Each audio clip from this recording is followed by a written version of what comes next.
नमस्कार दोस्तों, मैं अंकुर उपाध्याय स्वागत करता हूं आप सभी का एक बार फिर से अपनी नई वीडियो में। दोस्तों, 3 बिग ब्रेकिंग है। पहले शुरुआत करता हूं एक दमदार खबर के साथ। इन्फोसिस आज बायबैक को लेकर बोर्ड मीटिंग थी, बायबैक आना था और बायबैक आ चुका है। मैंने आप सभी के साथ 2 दिन पहले एक वीडियो शेयर करी थी जिसमें मैंने कहा था कि प्रीवियस डेटा को देखते हुए, प्रीवियस इन्फोसिस के बायबैक की हिस्ट्री को देखते हुए ऐसा लगता है कि इन्फोसिस 13,000 से 15,000 करोड़ का बायबैक कर सकता है और इसका प्राइस हो सकता है कि होगा 1750 से 1850 रुपए के बीच का। इन्फोसिस ने धमाका कर दिया है क्योंकि प्राइस आया है 1800 रुपए प्रति शेयर का। तो पहले तो प्राइस बहुत ही जोरदार है और दूसरी बात, ये बायबैक 12, 13, 14 हजार करोड़ का नहीं है, ये बायबैक 18,000 करोड़ का आया है। तो सुपर है भाई साहब, इन्फोसिस ने कमाल कर दिया और मेरे को लगता है ये बाजार के लिए, इन्फोसिस के लिए बेहद पॉजिटिव चीज है। तो इन्फोसिस के शेयर धारकों के लिए कॉन्ग्रेचुलेशंस। अब 2 चीज सुन लीजिए, ज्यादा बात नहीं कर पाऊंगा इस वीडियो में क्योंकि ग्लोबल चीजों को कवर करना है, बट इतना जरूर कह रहा हूं आप सभी के साथ, इन्फोसिस का गिरना बंद होना चाहिए अब। और अगर कोई डिप आती है तो मौका ही मौका है वो, क्योंकि टेंडर रूट से आप स्टॉक को बेच सकते हो, पहली बात।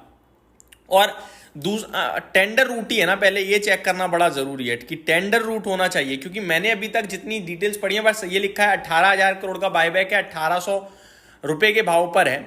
IT player Infosys Thursday announce share buyback worth single management confidence long term prospect cautious the company buyback which 19% from.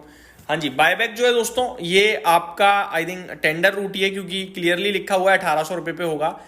2.5% equity का बायबैक है जिसमें 1.5 से 2% का मैक्सिमम अनुमान लगाया जा रहा था। तो मतलब कमाल कर दिया भाई साहब। ये कल स्टॉक 3-4% भागना चाहिए और नहीं भागा तो मेरे हिसाब से ये मौका ही मौका है, ऐसा मेरा मानना है। ठीक है, तो बहुत ही पॉजिटिव अपडेट आ रही है ये इन्फोसिस की तरफ से और ये बूस्ट देगा बाजार को पूरे। अब बढ़ता हूं दूसरी बड़ी खबर की तरफ।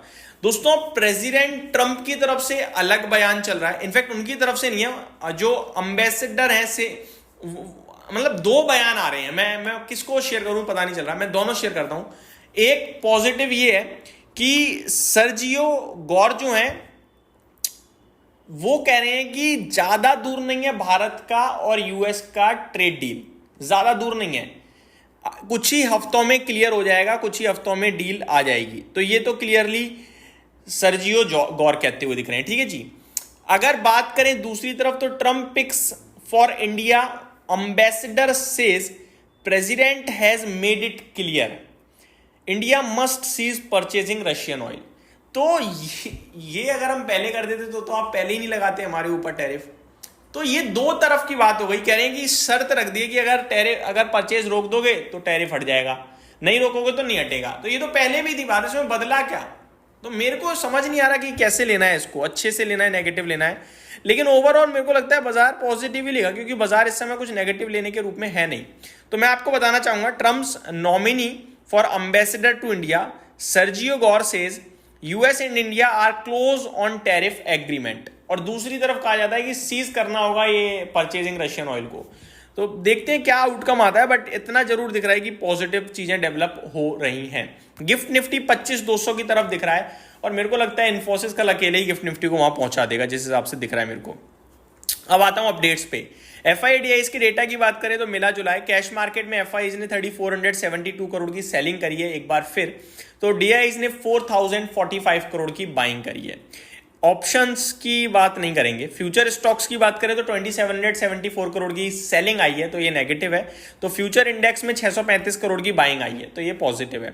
अब आ जाता हूं थोड़ा स्टॉक स्पेसिफिक। तो पहला और सबसे बड़ा तो इन्फोसिस है, जो कवर कर चुका हूं। Next, Shriram piston company subsidiary SEL acquire 72.58% stake in SPREMF innovations. तो ज्यादा बड़ी खबरें किसी के लिए है नहीं। टैक्समेको रेल के लिए खबर है, company completes amalgamation with Texmaco West Rail Limited following NCLT sanction. तो हो गया इनका मर्जर, ऐसा कह रहे हैं ये। मजगांव डॉक के लिए खबर है, Germany's TKMS starts official contract talk with Indian procurement authority for submarine project, increasing order backlog to euro 18.5 billion as of June 30। तो ये अपडेट है। वहीं लोधा, HFCL, फर्स्ट क्राई, इनके लिए भी छोटी मोटी खबरें आते हुए दिख रही हैं, जिसके दम पर कल एक्शन में रह सकते हैं ये स्टॉक्स भी। तो ये मेरे हिसाब से दोस्तों जो बड़ी बातें थी वो यही हैं। अब निफ्टी पे आता हूँ। 25,000 के ऊपर बंद हुए हैं, 7 दिन हो गए लगातार हरे निशान में, पोर्टफोलियो चल नहीं रही है, बाजार ऊपर आ रहा है। आने दो, बाजार तो ऊपर आने दो, कम से कम सेंटीमेंट्स के हिसाब से तो अच्छा होगा कुछ, कम से कम कह तो पाएंगे निफ्टी लाइफ हाई के पास पहुंच रहा है। स्टॉक्स तो चली जाएंगे आज नहीं तो कल, बट हाँ इतना जरूर दिख रहा है कि चीज़ें धीरे धीरे पॉजिटिव डे बाई डे आ रही हैं, ये पॉजिटिव है। तो ये मेरी तरफ से अपडेट थी, उम्मीद करता हूँ डिटेल्स पसंद आई होंगी। अमेरिका के बाजार में रेट कट की होप आ गई है। एक बार मैं आपको अमेरिका का बाजार का अपडेट और देना चाहूँगा।